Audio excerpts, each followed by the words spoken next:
That is a tough one. I know he brushes both of them. Gentlemen, I have figured out the perfect way for you to irritate me. I'd like for you to be my intellectual sparring partner. That from now on, when I make an assertion, I need you to challenge it. So, you just want us to disagree with whatever you say? Yes. And you think that's going to help? Yes. Well, I don't think that's going to help at all. Oh, no, it will. See, by keeping my mind engaged, I'll become more focused. Howard, it'll never work.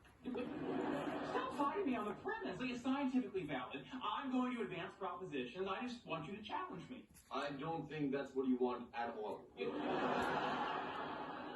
Well, of course it's what I want. Why would I say it's what I want if it's not what I want? Because it is what you want.